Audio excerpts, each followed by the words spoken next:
Au titre de la présidence de la République, le Conseil des ministres a adopté les projets de texte ci-après. Projet d'ordonnance relative à la mobilisation générale pour la défense de la patrie. Le présent projet d'ordonnance a pour objet de déterminer les modalités d'organisation, de préparation et de mise en œuvre de la mobilisation générale. Il est pris conformément aux prescriptions de la Charte de la refondation et aux dispositions de la loi numéro 2002-030 du 31 décembre 2002 portant organisation générale de la défense nationale. Il détermine les rôles et responsabilités des différentes composantes de la nation dans l'organisation, la préparation et la mise en œuvre de la mobilisation générale pour la défense de la patrie. Ainsi, le présent projet d'ordonnance fixe les mesures institutionnelles, juridiques, administratives et pratiques à mettre en œuvre en vue d'une organisation efficiente de la mobilisation générale. À cet égard, peuvent être réquisitionnés pendant la mobilisation générale les personnes, les biens et les services pour contribuer à la défense de la patrie dans le respect de la législation et de la réglementation en vigueur et des dispositions de la présente ordonnance. Tout citoyen est tenu au respect des dispositions et des mesures relatives à la mobilisation générale, notamment répondre immédiatement à l'ordre d'appel ou de rappel, répondre sans délai à l'exécution des mesures de la défense de la patrie, se soumettre à la réquisition, se conformer aux dispositions prises par les autorités compétentes, s'abstenir de communiquer et d'échanger, notamment à travers les technologies modernes ou tout autre moyen pouvant faire obstacle à la mobilisation générale ou influer négativement sur sa mise en œuvre. Informer les autorités publiques compétentes, surtout ressortissants de pays hostiles se trouvant sur le territoire national et sur tous les faits et actes pouvant entraver l'exécution de l'opération de mobilisation générale. Ces différentes mesures et actions sont dictées par la nécessité de préserver l'intégrité du territoire national, la souveraineté de l'État, de protéger les populations, les institutions et les intérêts vitaux de l'État contre toute menace intérieure ou extérieure. Il est prévu une sensibilisation citoyenne en vue de contribuer à la consolidation du sentiment patriotique, à la prise de conscience du rôle à jouer par les citoyens en matière de mobilisation générale et à la mise en évidence de leurs devoirs à l'égard de la patrie. Projet de décret accordant le bénéfice des avantages du régime conventionnel du Code des investissements à la société DHI Technologies SA pour son activité d'assemblage d'équipements électroniques multimédia et de formation aux technologies de l'information dans la commune rurale de Hamdallaye, département de Kolo, région de Tillabéri. Le bénéfice des avantages du régime conventionnel du Code des investissements a été accordé à la société DHI Technologies SA dans le cadre de l'exécution de son projet de construction dans la commune rurale de Hamdallaye, département de Kolo, d'une usine destinée à l'assemblage des équipements électroniques multimédia au vu de la commercialisation. La société s'engage à investir la somme de 2 937 309 416 francs CFA hors taxes et hors fonds de roulement dans un délai maximum de 36 mois et à créer 275 emplois permanents. La réalisation de ce projet contribuera à la réduction du taux de chômage d'une part et à booster le développement économique de notre pays d'autre part. Au titre du ministère de l'Intérieur, de la Sécurité publique et de l'administration du territoire, le Conseil des ministres a adopté les projets de texte ci-après. Projet d'ordonnance portant institution d'un organe dénommé Conseil national de la chefferie traditionnelle du Niger, CNCT, et fixant ses missions. La chefferie traditionnelle représente un maillon essentiel de la gouvernance locale, de la cohésion sociale, de la médiation, de la régulation sociale et de la préservation des identités culturelles. Dans le cadre de la refondation, la chefferie traditionnelle constitue un repère de notre histoire et une source de fierté nationale.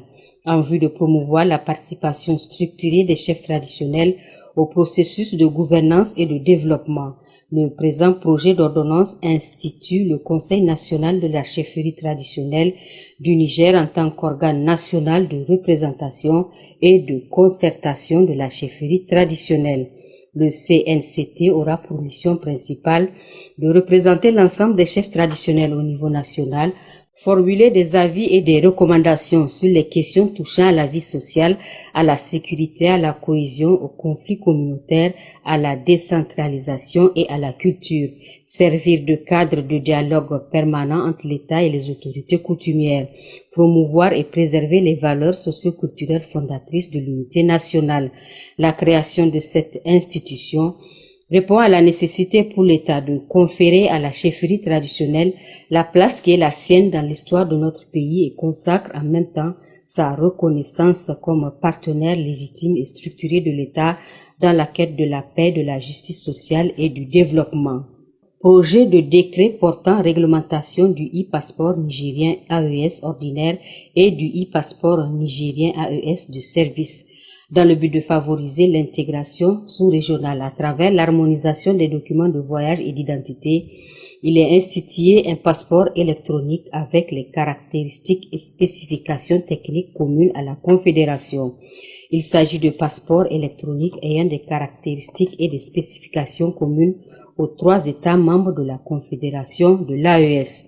Le présent projet de décret vise ainsi à faciliter la libre circulation des personnes au moyen de documents de voyage sécurisés.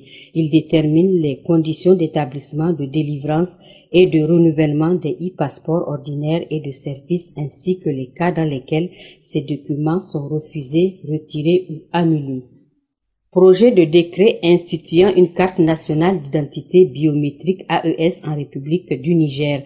La carte nationale d'identité biométrique AES est une carte à puce électronique multifonction. Le présent projet de décret s'inscrit dans la dynamique des États membres de l'AES d'harmoniser les documents de voyage et d'identité dans la Confédération AES afin de faciliter l'intégration des peuples. Le présent projet de décret vise donc à faciliter la libre circulation des personnes au moyen d'un titre sécurisé. Dans son contenu, le projet de décret rend obligatoire la carte nationale d'identité biométrique pour tout citoyen nigérien âgé de 15 ans révolus. Il détermine également les conditions d'établissement et de délivrance de cette carte et fixe les sanctions applicables en cas de non-respect de cette obligation. Projet de décret fixant les modalités d'application de l'ordonnance numéro 2025-02 du 13 janvier 2025 relative à l'entrée et au séjour des étrangers au Niger. Le présent projet de décret apporte des précisions sur les conditions d'entrée et de séjour des étrangers fixées par l'ordonnance numéro 2025-02 du 13 janvier 2025. Il prévoit les mesures administratives pouvant être prises à l'encontre de certaines personnes en situation irrégulière vis-à-vis de la réglementation, notamment la rétention administrative, le rapatriement et la reconduite aux frontières. Au titre du ministère de la Santé et de l'Hygiène publique, le Conseil des ministres a adopté les projets de texte ci-après. Projet de décret portant création d'un établissement public à caractère scientifique, culturel et technique dénommé École nationale de santé publique d'Amour-Zika de Niamey, en abrégé NSPDZ. Projet de décret portant approbation des statuts de l'École nationale de santé publique d'Amour-Zika de Niamey. Projet de décret portant création d'un établissement public à caractère scientifique, culturel et technique dénommé École nationale de santé publique d'Agadez, en abrégé NSPAZ. Projet de décret portant approbation des statuts de l'École nationale de santé publique d'Agadez. Projet de décret portant création d'un établissement public à caractère scientifique, culturel et technique dénommé Institut de santé publique de Niamey, en abrégé ISP. Projet de décret portant approbation des statuts de l'Institut de santé publique de Niamey, ISP. Ces 6 projets de décret ont pour objet de mettre en conformité les textes de création, d'organisation et de fonctionnement de ces établissements publics avec les dispositions de la loi numéro 2020-020 bis du 3 juin 2020 fixant les règles de création des catégories des établissements publics et à celles des textes pris pour son application. Il permet ainsi aux écoles nationales de santé publique de Niamey et d'Agadez et à l'Institut de santé publique de Niamey de disposer d'un cadre juridique mis à jour pour permettre de mieux accomplir leur mission. Au titre du ministère des Transports et de l'Aviation civile, le Conseil des ministres a adopté le projet de décret fixant les modalités de gestion du Fonds national de développement des sous-secteurs fluviaux et maritimes. Le présent projet de décret est pris en application du règlement de l'UEMOA numéro 02/2008 du 28 mars 2008 relatif au transport maritime qui a prévu la création d'un fonds national de développement des sous-secteurs fluviaux et maritimes. Ce fonds servira exclusivement à financer le développement du sous-secteur maritime, fluvial et lagunaire, notamment les dépenses d'investissement, d'équipement et de fonctionnement de l'autorité maritime, les contributions de l'État au niveau de certaines organisations maritimes sous-régionales et internationales, l'appui au développement du sous-secteur des transports maritimes, fluviaux et lagunaires. L'alimentation du fonds est assurée au moyen notamment de la redevance due par les armateurs communautaires et étrangers exploitant un service de transport international. Au titre du ministère de l'Équipement et des Infrastructures, le Conseil des ministres a adopté les projets de texte ci-après. Projet de décret portant acte de cessibilité des propriétés à exproprier dans le cadre des travaux d'aménagement de la RN1 Est, sortie vers Dosso, du PK 0+00, rond-point aéroport, au PK 10, poste de péage, y compris la construction du pont de Soreille et l'aménagement de 2 rocades, à savoir les rocades nord reliant la RN1 Est à la RN25 route Filengue et sud reliant la RN1 Est à la RN31 Liboré. Les travaux d'aménagement de ces routes ont été déclarés d'utilité publique suivant le décret numéro 2024-797 du 31 décembre 2024. Dans le cadre de la réalisation de ces travaux, plusieurs propriétés privées seront affectées avec, dans certains cas, des démolitions d'immeubles bâtis dans la traversée du 4e arrondissement communal de Niamey et la commune rurale de Liboré. Ces biens ont été recensés à l'occasion d'une enquête publique et les coûts d'indemnisation seront pris en charge par l'État. Le présent projet de décret a donc pour objet de rendre cessibles ces propriétés au profit de l'État en vue de leur expropriation conformément à la loi. Projet de décret déclarant d'utilité publique les travaux de construction et de réhabilitation des routes rurales ainsi que les sites d'extraction des matériaux nécessaires à la réalisation des travaux dans les régions d'Agadez, de Dosso, de Maradi, de Niamey, de Tawa et de Tillabéri. La réalisation des routes rurales dans les régions d'Agadez, de Dosso, de Maradi, de Niamey, de Tawa et de Tillabéri permettra de faciliter l'écoulement des productions agropastorales, accroître la mobilité entre les zones rurales et les grands centres, accroître la sécurité des usagers, réduire le temps et les coûts de transport, améliorer les conditions de vie des populations, contribuer à la création d'emplois. Les travaux de construction de ces routes entraîneront des empiètements sur les propriétés privées dans la traversée des localités concernées. Le présent projet de décret a pour objet de déclarer d'utilité publique les travaux de construction et de réhabilitation de ces routes afin de permettre d'engager la procédure d'expropriation conformément à la loi réglementant l'expropriation pour cause d'utilité publique et l'occupation temporaire. Projet de décret portant acte de cessibilité des propriétés à exproprier dans le cadre des travaux d'aménagement et de bitumage de la route Hamdara-Ouacha-Dungas frontière Nigeria. Les travaux de réhabilitation de la route Hamdara-Ouacha-Dungas frontière Nigeria ont été déclarés d'utilité publique suivant le décret numéro 2021-195 du 19 mars 2021. Dans le cadre de la réalisation de ces travaux, plusieurs propriétés privées seront affectées avec, dans certains cas, des démolitions d'immeubles bâtis. Ces biens ont été recensés à l'occasion d'une enquête publique et les coûts d'indemnisation seront pris en charge par le projet intégré de désenclavement des zones de production transfrontalière Hamdara-Ouacha-Dungas frontière Nigeria conformément à l'accord du prêt. Le présent projet de décret a donc pour objet de rendre cessibles ces propriétés au profit de l'État en vue de leur expropriation conformément à la législation en vigueur. Au titre du ministère des Mines, le Conseil des ministres a adopté le projet de décret modifiant le décret numéro 2022-850-PRN-MM du 3 novembre 2022 portant transfert du permis de grande exploitation minière d'uranium Inbucat détenue par la société Global Atomic Fuels Corporation à la société des mines de Dassa Somida SA. À travers cette modification, le présent projet de décret consacre la dénomination de la société qui prend l'appellation Société minière de Dassa, conformément à son inscription au registre du commerce et du crédit immobilier et au registre communautaire régional. Au titre du ministère de l'Agriculture et de l'Élevage, le Conseil des ministres a adopté le projet de décret déclarant d'utilité publique le site de construction d'un barrage et ses ouvrages connexes à Kwara Foga dans la commune rurale de Badaguichiri, département d'Ilela, région d'Ottawa. Dans le cadre du programme Petite irrigation et sécurité alimentaire phase 2, PISA 2, il est prévu la construction de plusieurs barrages dont celui de Kaurafoga. L'objectif principal du programme est la mobilisation de l'eau pour l'irrigation afin d'accroître la productivité agricole, les revenus des agriculteurs et des éleveurs et d'améliorer l'utilisation durable des ressources naturelles, contribuant ainsi à la sécurité alimentaire. Les travaux de construction du barrage et de ses ouvrages connexes emporteront diverses pertes de biens et de revenus pour les personnes affectées par le projet.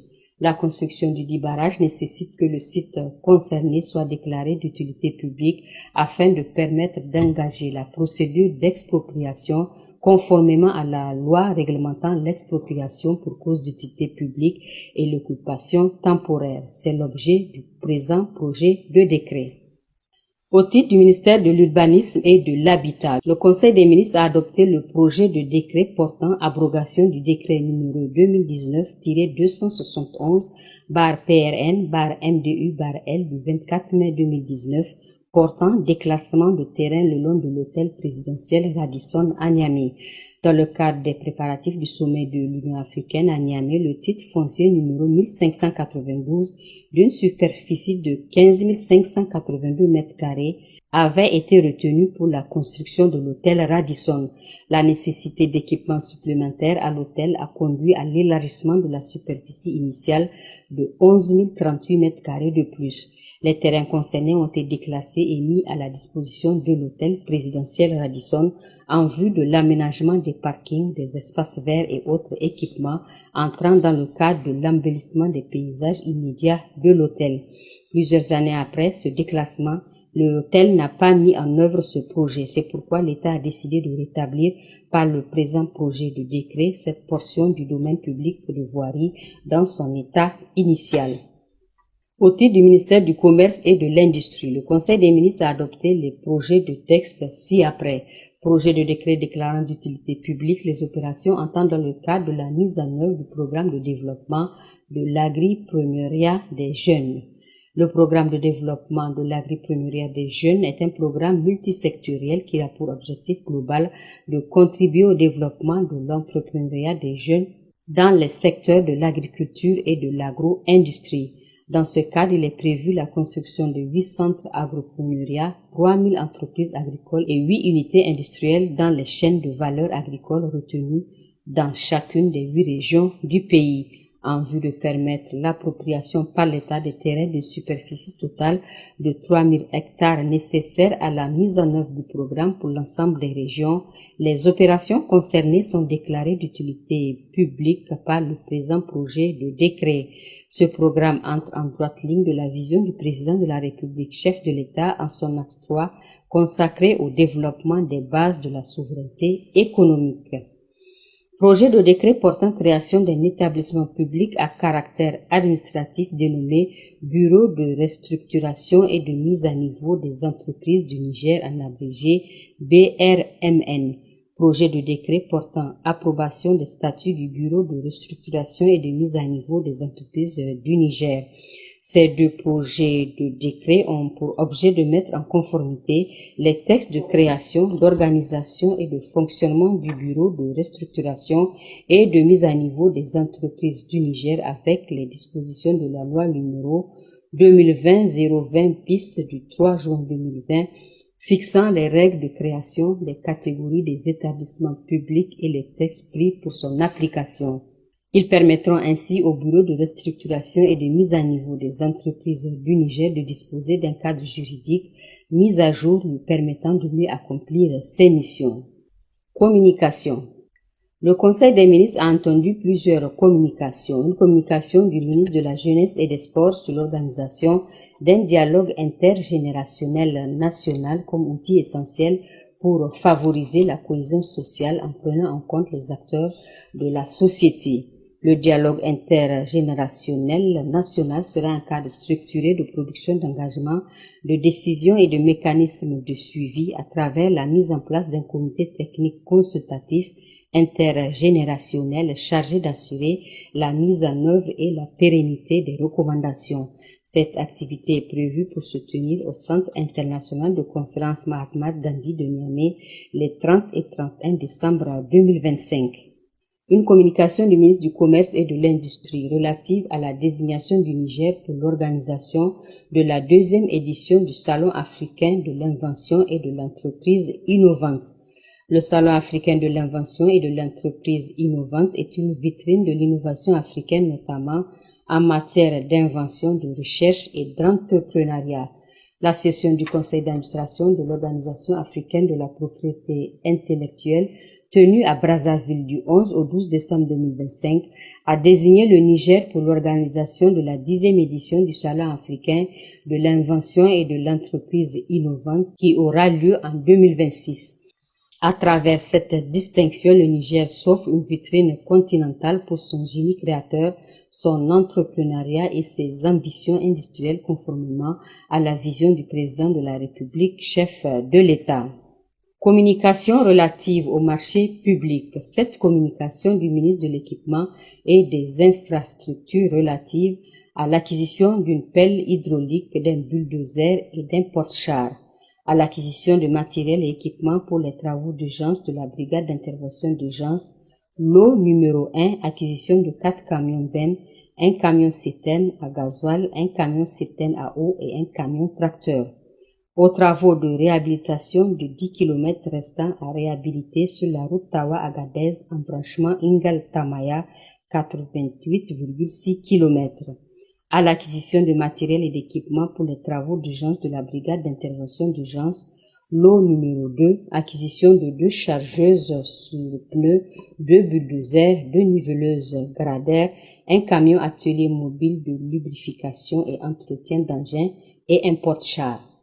À l'acquisition de matériel et d'équipements pour les travaux d'urgence de la brigade d'intervention d'urgence, lot numéro 3, acquisition de 8 véhicules 4x4 type pick-up double cabine, aux travaux d'aménagement et de bitumage des voiries des villes secondaires, au recrutement d'un consultant pour les prestations de contrôle et de surveillance des travaux d'aménagement et de bitumage des voiries des villes secondaires.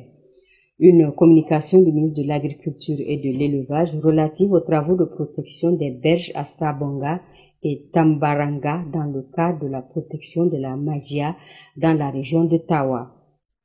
4. Communication du ministre de l'Enseignement supérieur, de la Recherche et de l'Innovation technologique relative aux travaux de construction d'un dortoir de 320 lits au Centre régional des œuvres universitaires de l'IFA, lot numéro 1. Aux travaux de construction d'un dortoir de 320 lits au Centre régional des œuvres universitaires de l'IFA, lot numéro 2. Aux travaux de construction du mur de clôture de l'Université virtuelle du Niger, aux travaux de construction des bâtiments R+2, extension du rectorat de l'Université Abdou-Moumouni de Niamey. Une communication de la ministre de l'Éducation nationale, de l'alphabétisation et de la promotion des langues relative aux travaux de construction de 230 salles de classe et ouvrages connexes dans la région de Maradi répartis en 6 lots suivants. Lot numéro 1 relatif à la construction de 38 salles de classe et ouvrages connexes à Siviri Nord, Katare Guidan Ousmane 1, Soura Sarkingalma 1 et Garinjaki Oumarou dans la commune de Tibiri.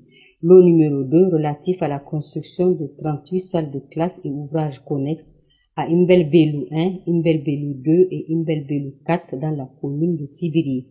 Lot numéro 3 relatif à la construction de 31 salles de classe et ouvrages connexes à Medessa, Katare 2, Danfilo 2 et Garba Kane dans la commune de Tibiri. Le numéro 4 relatif à la construction de 31 salles de classe et ouvrages connexes à Soura 1, Soura 2 et Soura 3 dans la commune de Sibiri. Le numéro 5 relatif à la construction de 46 salles de classe et ouvrages connexes à Chikaji, centre Safo, Safo, quartier Radi, quartier Zaria 2 et Medessa Mazada Jika dans la commune de Safo et Maradiville. Le numéro 6 relatif à la construction de 46 salles de classe et ouvrages connexes à Danja 2, Chadoua Sud 1, Gazawa Buleng, Medessa Lazare Tessawa et Tessawa Lazare dans la région de Maradi. Deux communications de la ministre de l'Énergie relatives au recrutement d'un ingénieur conseil dans le cadre de la mise en œuvre de la composante 2.1 du projet d'accélération de l'accès à l'électricité au Niger Haské, à la conception de fournitures, l'installation et la maintenance de systèmes solaires photovoltaïques pour l'électrification de 100 centres de santé intégrés dans les régions d'Agadez, de Difa, de Dosso, de Maradi, de Tawa, de Tilaberi et de Zender dans le cadre de la mise en œuvre de la composante 3 du projet Haské.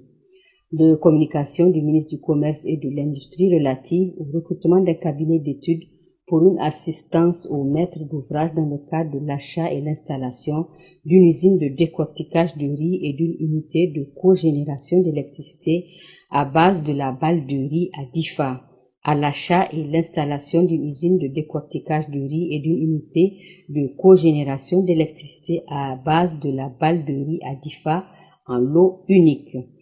Ces communications relatives au marché public sont faites à titre d'information conformément aux dispositions de l'arrêté numéro 18/PM/ARCOP du 18 janvier 2023 fixant les seuils dans le cadre de la passation des marchés publics qui dispose en son article 13 alinéa 1er que tout achat public dont le montant est égal ou supérieur à 300 millions de francs CFA hors taxe sur la valeur ajoutée doit faire l'objet d'une communication préalable en Conseil des ministres de la part du ministre en charge du secteur concerné. L'ordre du jour étant épuisé, le président de la République, chef de l'État, a levé la séance.